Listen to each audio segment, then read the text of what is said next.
कहानी की शुरुआत के स्टार्टिंग में 1993 में लिसा नाम की एंटीक रिस्टोरेशन आर्टिस्ट इटली के एक छोटे टाउन की तरफ बढ़ रही थी। उसी बस में ग्रेसी, मेडिसन और टॉनी भी थे। वो तीनों भी उसी टाउन में जानवरों पर रिसर्च करने जा रहे थे। कुछ समय बाद वो उस टाउन में पहुंच गए। ग्रेसी, मेडिसन और टोनी अलग जगह जाने वाले थे। इस वजह से अपना अपना काम खत्म करके वो मिलकर शहर घूमने का प्लान बनाने लगे। प्लान बनाकर सभी अपनी मंजिल की ओर बढ़ गए। लिसा को एक मैंशन में पुरानी पेंटिंग रिस्टोर करने के लिए जाना था। वहां तक जाने के लिए वो बस के इंतजार में बैठी थी। तभी वहां पर मार्कस नाम का मजनू आया। उसने लिसा को कहा, यहाँ पर कोई बस नहीं आती। वो उसे पैदल ही मैंशन ले गया। उसने अपने पब के बारे में लिसा को बताया, जो मैंशन के पास ही में था। मार्कस लिसा को मैंशन के सामने छोड़कर चला गया। मैंशन की मालकिन इमा बड़ी ही अजीब महिला थी। उसने इमा को पानी तक नहीं पूछा और सीधा पेंटिंग की तरफ ले गई। वो पेंटिंग एक घटिया आर्टिस्ट ने बढ़िया तरीके से बनाई थी। कुछ समय पहले आग में झुलसने के कारण पेंटिंग कोयले की शक्ल की दिख रही थी।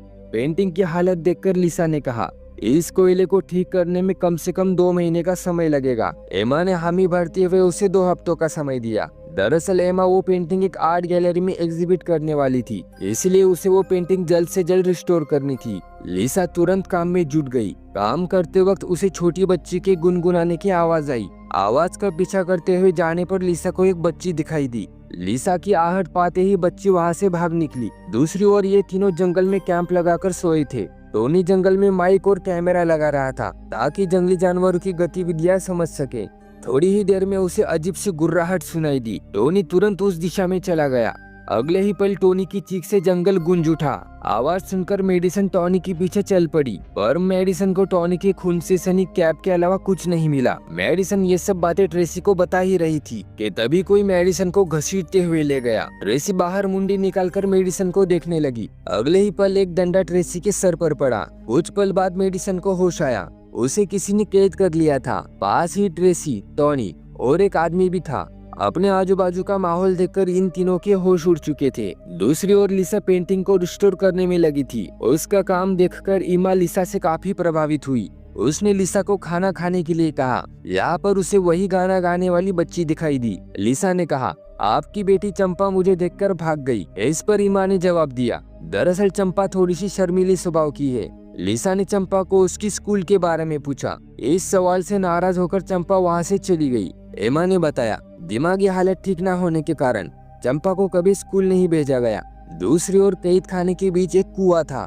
वही अरोड़ा नाम का लंबा चौड़ा सांड कुएं में एक बाल्टी छोड़ रहा था। उस समय में बाल्टी ऊपर खींचकर वो टोनी की तरफ बढ़ा। टोनी ने अरोड़ा को जोरदार लात मारी। इस मजाक से गुस्सा होकर अरोड़ा ने टोनी को पीट पीट कर अधमरा कर दिया। टोनी रेंगते हुए जान बचाने की कोशिश कर रहा था। अगले ही पल अरोड़ा ने उसकी पीठ में चाकू भोंक दिया और उसे कुएं में फेंक दिया। उस कुएं में किसी वहशी जानवर की मांस खाने की आवाज आ रही थी। यहाँ पर लिसा लगभग 15% पेंटिंग रिस्टोर कर चुकी थी। धीरे धीरे पेंटिंग से एक शैतानी चेहरा उभरने लगा। उसके हाथ में मौजूद चाकू की वजह से उसकी उंगली कट गई और खून की कुछ छींटे शैतान पे गिरी। काम करते करते रात हो गई थी। अचानक से लाइट चली गई। अगले ही पल रूम में लिसा के पिता आए। उन्होंने लिसा के सामने ही एक चाकू से अपना गला काट लिया। ये मंजर देखकर लिसा सहम उठी। कैद खाने में आदमी गड्ढा खोदने की कोशिश कर रहा था। मेडिसन ने उसकी ओर अपना चाकू भी फेंक दिया। चाकू दूर गिरने के बावजूद उसने दिमाग लगाकर चाकू अपनी ओर खींच लिया। रात को एक अजीब सी औरत लिसा से लिपटे जा रही थी। धीरे धीरे वो लिसा का गला दबाने लगी। डर के मारे लिसा नींद से जाग उठी, पर ये बस उसका सपना था। उठते ही लिसा ने अपने आप को कुर्सी में बैठा पाया। अब उस पेंटिंग में वही डरावनी औरत दिखाई देने लगी जो लिसा से लिपटे जा रही थी। तभी वहाँ पर चंपा आई। उसने कहा, ये औरत एक चुड़ैल है, इसका नाम द्वारका है। ये पेंटिंग रिस्टोर होने के बाद तुम्हें कोई नहीं बचा सकता, क्योंकि ये पेंटिंग शापित है। दूसरी ओर अरोड़ा कुएं से बाहर खड़ा था। कुएं के अंदर का जानवर अपना खून उस बाल्टी में डाल रहा था। बाल्टी बाहर खींचकर अरोड़ा उस आदमी की तरफ बढ़ने लगा। दरअसल कुएं के अंदर का शैतान इंसानी मांस के बदले अपना खून अरोड़ा को देता था। अरोड़ा को आदमी के मारने के बाद हमारा निकलना नामुमकिन हो जाएगा। ये सोचकर मेडिसन अरोड़ा को गालियां देने लगी। गुस्से में अरोड़ा मेडिसन को ही बाहर खींचने लगा। अरोड़ा ने उसका हाथ काटकर उसे बाहर खींच लिया। उसने एक पंजे जैसे हथियार से मेडिसन की पीठ छील डाली और एक आग भी निकाल ली। इतना तड़पाने के बाद उसने आखिर मेडिसन को भी कुएं में डाल दिया।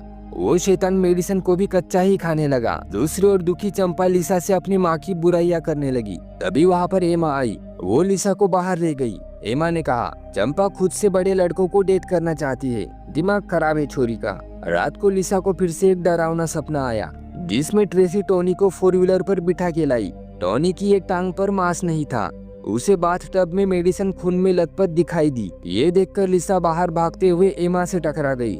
लिसा वहाँ से निकलना चाहती थी और एमा ने उस पर दबाव बनाते हुए कहा, अगर पेंटिंग पूरी नहीं हुई तो उसे भारी जुर्माना देना होगा, जिसकी रकम वो लिसा से वसूलेगी। मजबूरी में लिसा को काम करना ही पड़ा। कैद खाने में आदमी ने जमीन खोदकर ढक्कन खोल लिया था। वो उस रास्ते से नीचे जाने लगा। तभी नीचे से वही शैतान आया और उस आदमी को जिंदा ही चबाने लगा। ये मंजर देखकर ट्रेसी डर के मारे सहम उठी। धीरे धीरे पेंटिंग में बच्चा दिखाई देने लगा, जिसे लटकाया गया था। अपने कमरे में एमा भी शैतान का खून पी रही थी। उसी के पीछे हमें द्वारका भी नजर आती है। मतलब एमा भी द्वारका की तरह ही चुड़ैल थी।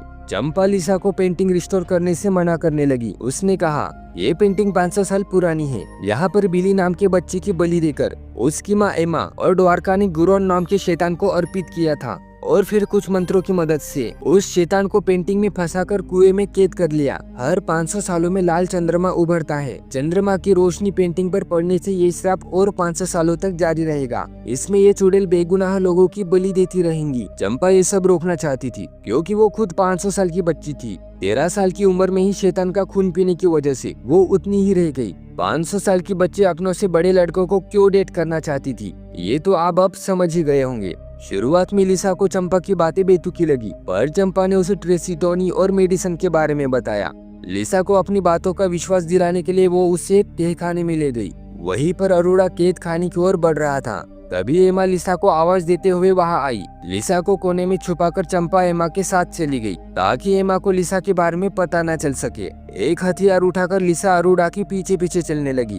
अब अरोड़ा ट्रेसी का काम तमाम करने वाला था। वो अरोड़ा से जान बचाकर भागने लगी, पर जल्दबाजी में नीचे गिरकर उसका सर ठोस सतह से टकरा गया, जिस वजह से वो जगह पर ही बेहोश हो गई। आँख खुलते ही उसे सामने अरोड़ा दिखाई दिया, जो तपकर लाल हो चुका चाकू पकड़े हुए था। अरोड़ा ने चाकू ट्रेसी के चेहरे पर चिपका दिया। दर्द के मारे ट्रेसी चिल्ला उठी। ट्रेसी की आवाज सुनकर लिसा उसी दिशा में आगे बढ़ने लगी। अरोड़ा ट्रेसी को कुएं में फेंकने ही वाला था। तभी लिसा ने उस हथियार से अरोड़ा पर हमला कर दिया। सर में वार करने की वजह से अरोड़ा बेहोश हो गया। नाम बड़े और दर्शन छोटे। इतने ही समय में लिसा ने ट्रेसी को ऊपर खींच लिया। वहाँ से भागते वक्त एक कील ट्रेसी के पैरों के आर पार हो गई। ट्रेसी के पैर से कील निकालकर वो फिर से वहाँ से भागने लगी। यहाँ पर अरोड़ा धीरे धीरे होश संभल रहा था। उस आदमी को खाकर गुरोन उसी रास्ते से बाहर आ चुका था। उस मरियल शैतान के सामने अरोड़ा ने अपने आप को समर्पित कर दिया। गुरोन उसे भी खाने लगा। ट्रेसी और लिसा को भागते हुए मार्कस दिखा। लिसा को लगा शायद वो उनकी मदद करेगा, पर उस भरोसे वाले ने ट्रेसी के मुंह में ही तीर मारकर उसे मार दिया। तीर की नोक पर वो लिसा से पेंटिंग रिस्टोर करवाने लगा। पेंटिंग रिस्टोर होने के साथ साथ पेंटिंग में एमा और मार्कस भी दिखाई देने लगे। तभी चंपा आकर पेंटिंग जलाने की धमकी देने लगी। ये बात सुनकर एमा ने मार्कस को ही चंपा की सुपारी दे दी। तभी लिसा ने रिस्टोरेशन वाला केमिकल मार्कस की आंखों में डाल दिया। अब एमा ने खुद ही लिसा के पेट में तीर चला दिया। रात के 12 बजने के बावजूद पेंटिंग रिस्टोर नहीं हुई थी।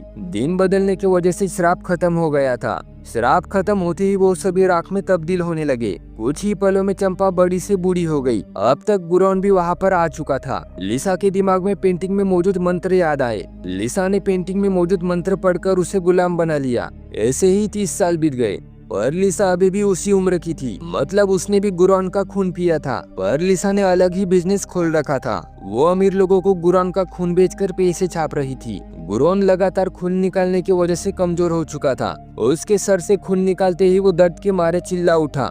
इसी के साथ ये कहानी यहीं पर खत्म हो गई। अपने भाई को सपोर्ट करने के लिए वीडियो को लाइक करके चैनल को सब्सक्राइब जरूर करना। धन्यवाद।